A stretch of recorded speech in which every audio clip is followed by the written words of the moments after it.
എല്ലാ കൂട്ടുകാർക്കും നമസ്കാരം. എല്ലാവർക്കും നമ്മുടെ ചാനലിലേക്ക് സ്വാഗതം കേട്ടോ. അപ്പതാ ഞാൻ എത്തിയിരിക്കുന്നത് ചെമ്പനീർ പൂവ് സീരിയലിന്റെ നാളത്തെ ആ ഒരു സൂപ്പർ ഹിറ്റ് വിശേഷമൊക്കെ ആയിട്ടാണ്. നേരെ നമുക്ക് ആ കഥയിലേക്ക് പോയാലോ. അങ്ങനെതാ നമ്മുടെ സച്ചി അന്വേഷിച്ച് പോലീസുകാര് ചന്ദ്രയുടെ വീട്ടിലെത്തുകയാണ്.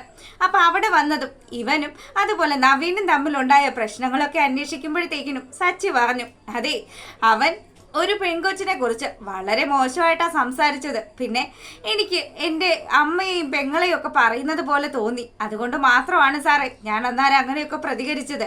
അല്ലാതെ മനഃപൂർവ്വം ഞാൻ അവനെ ഒന്നും ചെയ്തിട്ടില്ല. പിന്നെ അവൻ്റെ സംസാരത്തിന് ഇത് കിട്ടിയാൽ പോരാ. അല്ല ഇപ്പൊ അവൻ എന്താ പറ്റിയെന്നൊക്കെ തിരക്കുമ്പം അയാള് നിങ്ങളുമായിട്ട് വഴക്കിട്ടിട്ട് അയാൾ ഓടിപ്പോകുന്ന വഴി അയാൾക്കൊരു അപകടം സംഭവിച്ചു എന്നൊക്കെ പറയുക.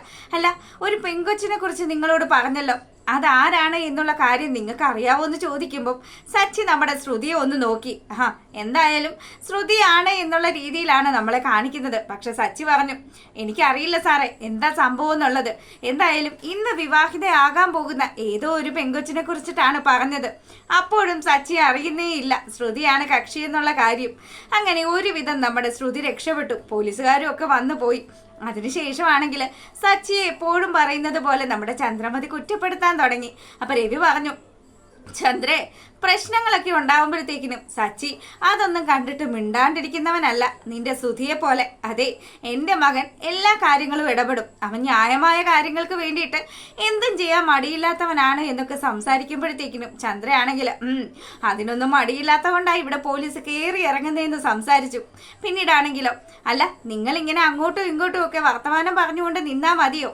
നമുക്ക് ചില ചടങ്ങുകളൊക്കെ ഇല്ലേ, അതൊക്കെ നടത്തണ്ടേ എന്നൊക്കെ പറഞ്ഞ് അച്ചമ്മയാണെങ്കിൽ ഇങ്ങനെ സംസാരിച്ചതും പെട്ടെന്ന് നമ്മുടെ ചന്ദ്രമതി ആണെങ്കിലോ, രേവതി ദേ നീ വേഗം പോയി ചടങ്ങുകൾ ചെയ്യാനുള്ള സാധനങ്ങളൊക്കെ ഒരുക്കിക്കൊണ്ട് വരാൻ പറഞ്ഞു. ശരിക്കും പറഞ്ഞാൽ നമ്മുടെ കേരള സ്റ്റൈലിലുള്ള പരിപാടികളൊന്നും അല്ല, ശരിക്കും തമിഴിന്റെ റിമേക്ക് ആണല്ലോ ഈ സീരിയല്. അതുകൊണ്ട് തന്നെ അവർക്കാണെങ്കിൽ ഈ ബ്രാഹ്മിൺസ് ഒക്കെ ചെയ്യുന്നത് പോലെ തന്നെ ഈ പപ്പടം തലയിൽ അടിക്കുന്നതും അതുപോലെ ഒരു കുടത്തിനകത്ത് മോതിരമൊക്കെ ഇട്ടിട്ട് അത് ആരാണ് ആദ്യം എടുക്കുന്നത് എന്നുള്ള ചില ചടങ്ങുകളും ഒക്കെ ഉണ്ട്. അപ്പൊ ഈ ചടങ്ങുകളൊക്കെ ചെയ്യാനായിട്ട് നമ്മുടെ ശ്രുതിയും ഒക്കെ തയ്യാറാണ്. ഇങ്ങനെ ഇവർ നിൽക്കുന്ന സമയത്ത് രേവതിയാണ് ഇതിന് വേണ്ടുന്ന കാര്യങ്ങളൊക്കെ അവിടെ കൊണ്ടുവന്ന് വെക്കുന്നത്. ശരിക്കും പറഞ്ഞാൽ എല്ലാവരും നല്ല രീതിയിൽ അതൊക്കെ അങ്ങ് എൻജോയ് ചെയ്യാണ്.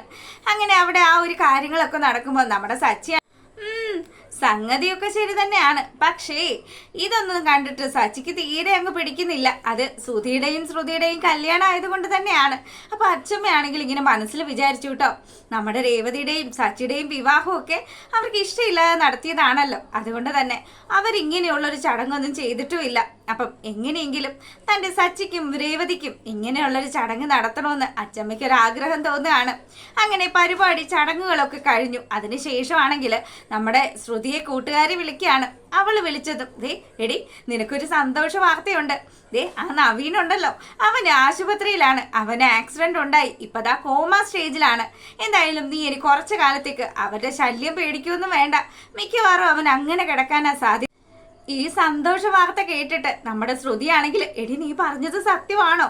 ദേ എനിക്കിത് വിശ്വസിക്കാനേ പറ്റുന്നില്ല. എന്തായാലും സമാധാനപരമായിട്ട് നീ ഒരു കുടുംബജീവിതത്തിലേക്ക് പോയിക്കോന്ന് പറഞ്ഞ് കൂട്ടുകാരി ആശംസകളൊക്കെ അറിയിച്ചു. അങ്ങനെ നമ്മുടെ ചന്ദ്രമതി ആണെങ്കിലും രേവതിയോട് പറഞ്ഞു, അതെ രേവതി ഇന്ന് ഇവരുടെ ആദ്യ രാത്രിയാണ്, അതിനു വേണ്ടുന്നുള്ള കാര്യങ്ങളൊക്കെ ചെയ്യണം.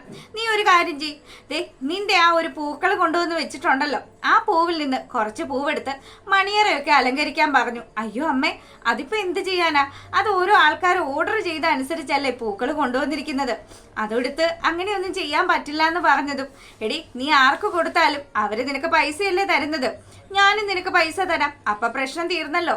ഓ അവള് വലിയൊരു പൂവിൽപ്പനക്കാരി എന്നൊക്കെ പറഞ്ഞ് നമ്മുടെ ചന്ദ്ര രേവതിയെ അധിക്ഷേപിച്ച് സംസാരിക്കുമ്പോഴത്തേക്കിനും ഇനിയിപ്പം അമ്മായിയമ്മയാണല്ലോ, പറഞ്ഞത് ചെയ്തില്ലെങ്കിൽ പിന്നെ അവർക്കത് മതി. അതുകൊണ്ട് തന്നെ അവളാണെങ്കിൽ ആ പൂക്കളൊക്കെ കൊണ്ട് മണിയറയൊക്കെ അലങ്കരിച്ചു. അങ്ങനെ അവസാനം പണികളൊക്കെ തീർത്ത് നിൽക്കുന്ന രേവതിയുടെ അടുത്ത് ചന്ദ്രമതി വന്നിട്ട് പറയാണ്, അതെ ഇങ്ങനെ അങ്ങ് വെറുതെ നിന്നാ പറ്റില്ല, ഞാൻ ശ്രുതിയെ ഒരുക്കാൻ പോവാണ്. ആ സമയത്ത് നീ അവർക്ക് വേണ്ടുന്ന പാലൊക്കെ തിളപ്പിച്ച് ഇവിടെ കൊണ്ടുവന്ന് വെക്കണം. ഫ്രൂട്ട്സും പാലും ഒന്നിനും ഒരു കുറവും ഉണ്ടാവരുത്. എൻ്റെ ശ്രുതിയുടെയും ആദ്യ രാത്രി നല്ല ഗംഭീരമായിട്ട് നടക്കണമെന്നൊക്കെ പറഞ്ഞ് അങ്ങനെ ഡയറക്ഷനും കാര്യങ്ങളും ഒക്കെ കൊടുത്തു. നമ്മുടെ ചന്ദ്രയാണെങ്കിൽ അവിടെ ഇങ്ങനെ നിൽക്കുമ്പം രേവതിക്ക് നല്ല വിഷമമൊക്കെ ഉണ്ട്. എന്ത് ചെയ്യാനാ, തൻ്റെ കാര്യങ്ങളിലൊന്നും ഈ അമ്മ ഇങ്ങനെയുള്ളൊരു ശ്രദ്ധയൊന്നും കാണിക്കുന്നില്ലല്ലോ. ശ്രുതിയാണെങ്കിലോ തലയിലെടുത്ത് വെച്ചിരിക്കുകയാണ്. അതുകൊണ്ട് തന്നെ ഇവൾക്ക് അതൊക്കെ ഓർക്കുമ്പോൾ നല്ല സങ്കടം. അങ്ങനെ രേവതി വേണ്ടുന്ന എല്ലാ കാര്യങ്ങളും ചെയ്തു. അവസാനം ശ്രുതിയെ ഒരുക്കി നമ്മുടെ ചന്ദ്രമതി ആണെങ്കിലും നല്ല ഗംഭീരമായിട്ട് ഒരുക്കിയൊക്കെ നിർത്തിയിരിക്കുക. അപ്പൊ ശ്രുതി ആണെങ്കിൽ എന്തായാലും കൊള്ളാം, നല്ല ഭംഗിയുണ്ട് കാണാനെന്നൊക്കെ പറഞ്ഞ് അമ്മയ്ക്ക് എങ്ങനെ ഇത്തരം കാര്യങ്ങളൊക്കെ അറിയാവുന്നതെന്ന് ചോദിക്കുമ്പോൾ, മോളേതേ നീ നല്ല സുന്ദരിയ, നിന്റെ ഈ നിറം തന്നെ മതിയല്ലോ, ഇവിടെ ഒരുത്തി വന്നു കയറിയിട്ടുണ്ട്, എന്തിനു കൊള്ളാം മോളെ, നിന്റെ ഈ നിറവും നിന്റെ ഈ ആഠ്യത്വം ഒക്കെ കാണുമ്പോൾ എല്ലാവർക്കും മനസ്സിലാകും നീ ഒരു വലിയ വീട്ടിലെ പെങ്കൊച്ചാണ് എന്നുള്ള കാര്യം. എന്തായാലും എനിക്ക് ഒരുപാട് സന്തോഷമായി, എൻ്റെ മകന് ചേരുന്ന പെണ്ണ് തന്നെയാണ് നീ എന്നൊക്കെ പറഞ്ഞ് ശ്രുതി അങ്ങ് വാനോളം പുകഴ്ത്തി കൊണ്ടുപോവുക.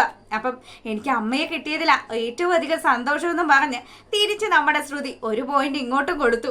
അങ്ങനെ ഇവർ പരസ്പരം പുകഴ്ത്തി നിൽക്കുമ്പോൾ രേവതി ആണെങ്കിൽ അമ്മേടെ പാലൊക്കെ റെഡി ആയിട്ടുണ്ട്, ഞാനിതങ്ങ് കൊണ്ടുവരട്ടെ എന്ന് പറഞ്ഞതും വേണ്ട വേണ്ട വേണ്ട, അവിടെ നിൽക്ക്, ദേ ഞാൻ അങ്ങോട്ട് വരാം. നിന്റെ കയ്യിൽ നിന്നും പാൽ ഗ്ലാസ് ഒക്കെ വാങ്ങിച്ചുകൊണ്ട്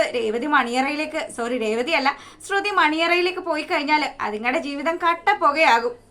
അതുകൊണ്ട് തന്നെ ഞാൻ തന്നെ അവൾക്ക് കൊടുത്തോളാം, നീ ഈ പരിസരത്തെ നിൽക്കരുത് എന്നും പറഞ്ഞ് നമ്മുടെ രേവതി ആട്ടി ഓടിച്ചു വിടുകയാണ്. ഈ സമയമാണെങ്കിൽ നമ്മുടെ മുത്തശ്ശി ഇതൊക്കെ കണ്ടിട്ട് മുത്തശ്ശി കലി പൂണ്ട് നിൽക്കുക, ചന്ദ്രമതി നിന്നെ ശരിയാക്കാം എന്നുള്ള രീതിയിൽ. അപ്പം വലിയ കാര്യത്തിന് ചന്ദ്ര ആ ഒരു പാൽ ഗ്ലാസ് ഒക്കെ എടുത്ത് ശ്രുതിയുടെ കയ്യിലേക്ക് കൊടുത്തു. മോളെ ദേ അമ്മ പറഞ്ഞു തരുന്ന കാര്യങ്ങളൊക്കെ നീ നല്ലതുപോലെ കേൾക്കണം, ദേ നിങ്ങൾക്ക് നല്ലൊരു കുടുംബജീവിതം ഉണ്ടാവണം, എത്രയും പെട്ടെന്ന് തന്നെ എനിക്കൊരു പേരക്കുഞ്ഞിനെ സമ്മാനിക്കണമെന്നൊക്കെ പറഞ്ഞ് അങ്ങനെ വലിയ രീതിയിൽ കുറെ ഉപദേശമൊക്കെ കൊടുത്തു അനുഗ്രഹിച്ചങ്ങ് വിടുകയാണ്. ഇതൊക്കെ കണ്ട് അപ്പുറത്ത് നിന്ന് വിങ്ങിപ്പൊട്ടുന്ന നമ്മുടെ രേവതിയെ കാണിച്ചുകൊണ്ടാണ് നാളത്തെ പ്രമോ വിശേഷം അവസാനിക്കുന്നത്. അപ്പോൾ ദാ എപ്പോഴും പറയുന്നത് പോലെ നിങ്ങൾക്ക് ചാനൽ ഇഷ്ടപ്പെട്ടാൽ സബ്സ്ക്രൈബ് ചെയ്യണം കേട്ടോ. അപ്പോൾ ഓക്കെ, ബൈ, ഗുഡ് നൈറ്റ്.